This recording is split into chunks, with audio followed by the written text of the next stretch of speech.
Hi, Kevin Ledoux at Ledoux Guitars. Today I want to share with you a not so quick tip and a not so simple jig to make, but one that I thought might give some of you folks some ideas on how to build one of your own, maybe the same thing that I have or your particular variation. Uh, the jig I want to show you today deals with radiusing fingerboards. Now, I know a lot of people buy them pre-radius and maybe even pre-slotted. I don't like to do that, so I do them myself. And for a while, I did them by hand scraping, hand planing, and checking them with a simple radius gauge like this, which, by the way, I made. They're not tough to make at all. And then I split off with the money and bought this radiusing beam. This happens to be 16-inch. And this is your big brand name Luther Supply. I have that name covered for a reason. But you can sand the daylights out of them with this, work your arm to half to death, and it's all hard work. It's just plain labor.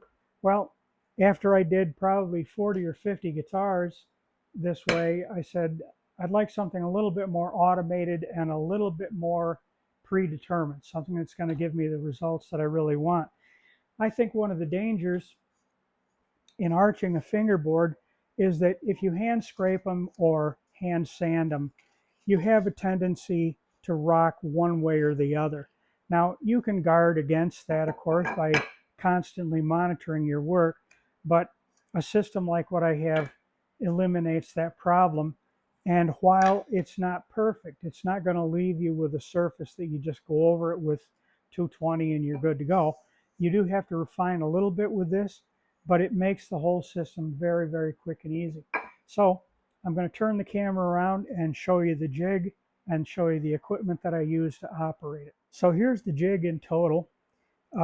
This is nothing more than a device I've made up here to hold a router. In this case, it's an older Bosch 1604 router, but you could use any router you care to. And this contraption, if you will, moves back and forth across the fingerboard on a 16-inch radius.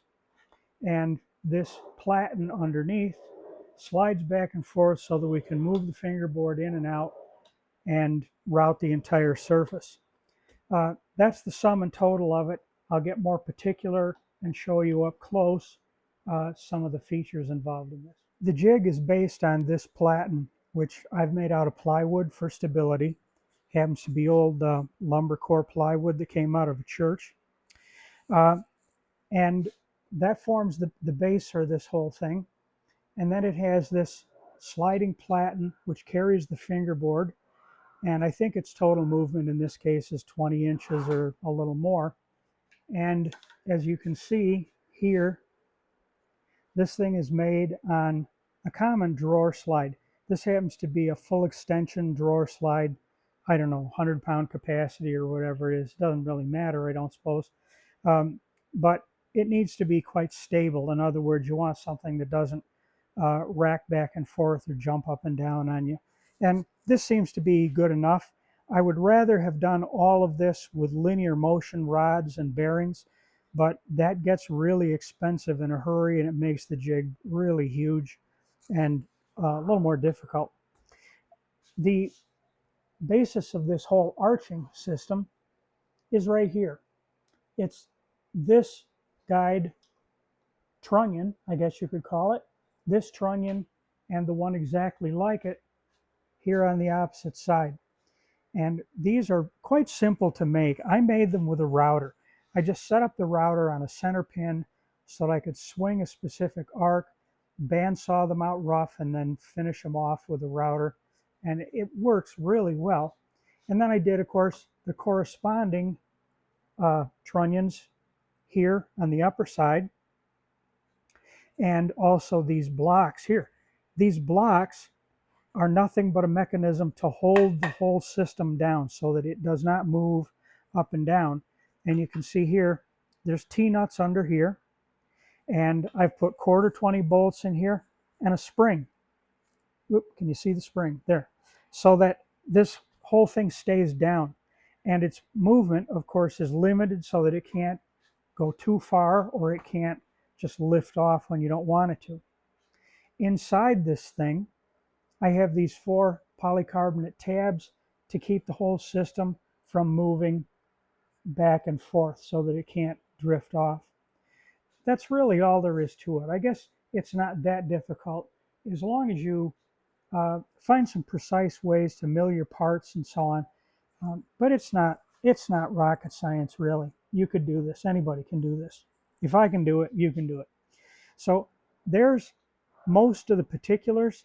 I don't think there's anything else that I've forgotten. Let's move to the router. So as I mentioned earlier, I'm using a Bosch 1604 router, and it doesn't matter what router you use. You build your jig to suit. I use these because I've had them for 30 years or maybe even a little more, and they're still really good routers. So I'm running a 1/2-inch collet. I would not do this with a router and a 1/4-inch collet because your cutting bit is going to be so far away from the motor itself. I'm concerned about vibration and run out.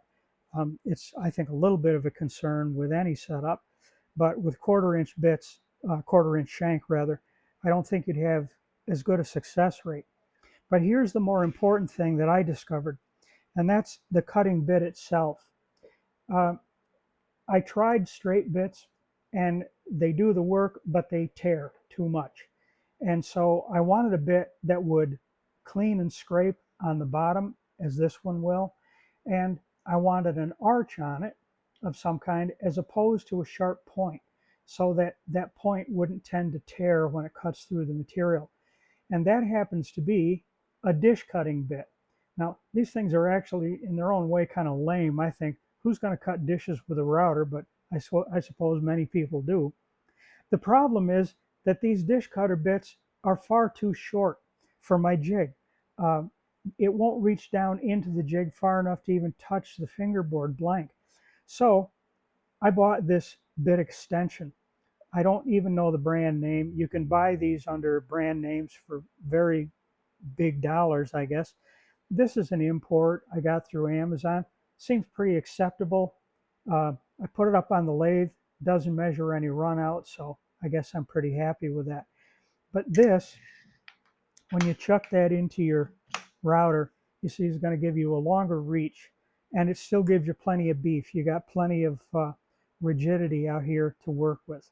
So that's what you need, at least with mine, to make this whole thing work. Next chapter, we'll go to setting up and actually getting this work done. This is the platen that the fingerboard is going to ride on. And I wanted to point out that here at the zero end, I have a polycarbonate stop right here so that the fingerboard will hit that and stop right there. And that'll help resist any movement. I very carefully have marked a dead center line on that, and I've put yellow chalk in there so that it's visible. I also have a center line on the platen for its entire length. And then this handle is just so that I can conveniently move it back and forth. And you can see the drawer slide is inlaid into it. That way the whole jig just remains a little bit shorter, not quite as tall. So I'm going to take my fingerboard blank, and you can see I've got double face tape on it. I have it in 3 locations. I want that to stay down nice and tight. I don't worry about the thickness of the double face tape one bit, because this is the plastic double face tape. It's only 1/1000th of an inch or 2 thick, so it's nothing to be concerned about. However, I drum sand my fingerboard blanks to 1/4 of an inch thick. I want to end up with 7/32 when I'm done. But I drum sand these to 1/4 of an inch thick, and I do that to get them as flat and straight as I possibly can.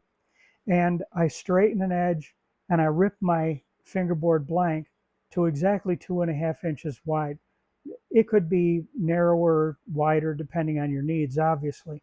But I like to make sure that those edges are parallel, because that way it's easier to get that center line on there.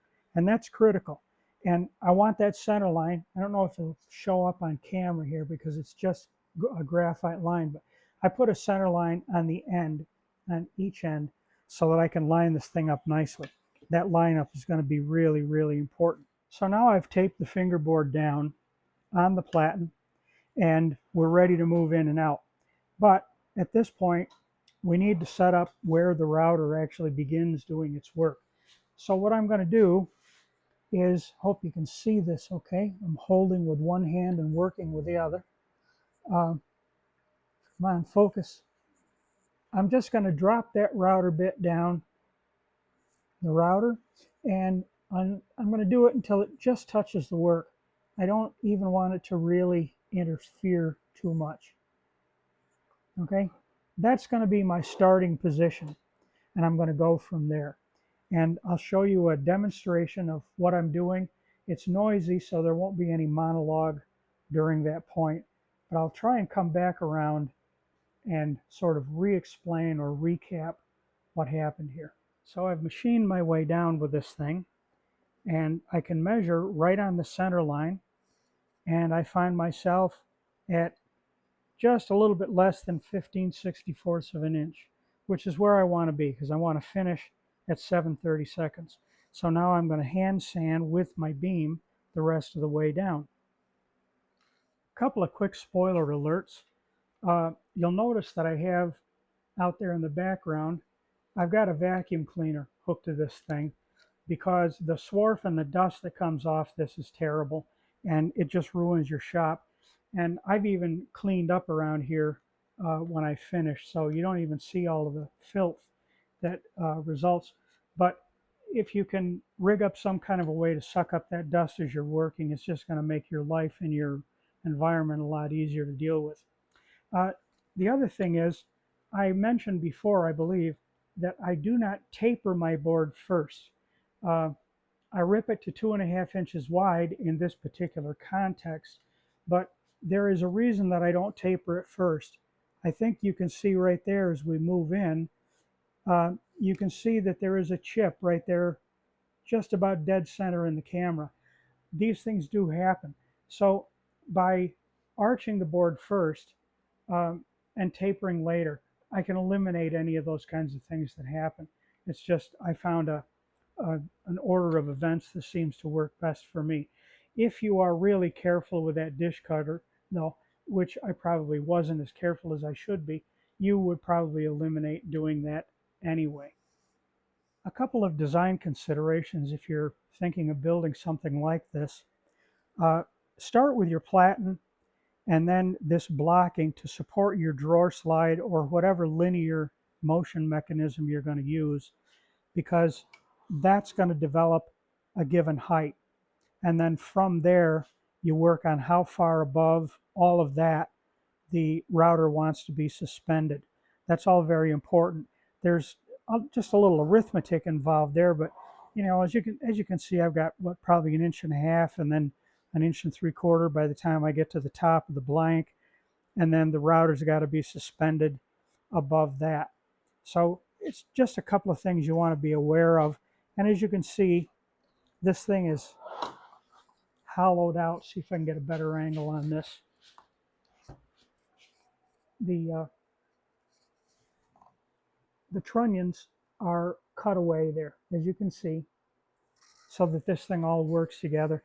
And this is all made with leftover parts. There's no special hardware except for the drawer slide, which of course you can get anywhere. And if you're a jig builder, it's a good idea to keep a few of these around. Drawer slides, that is.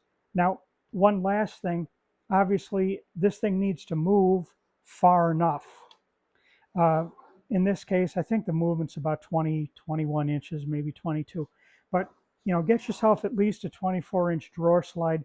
I would get one longer if you can. I don't know how long they're actually available, whether they go beyond 24 or not, but they probably do somewhere. I can't do an acoustic bass length board on this, or an electric bass, obviously.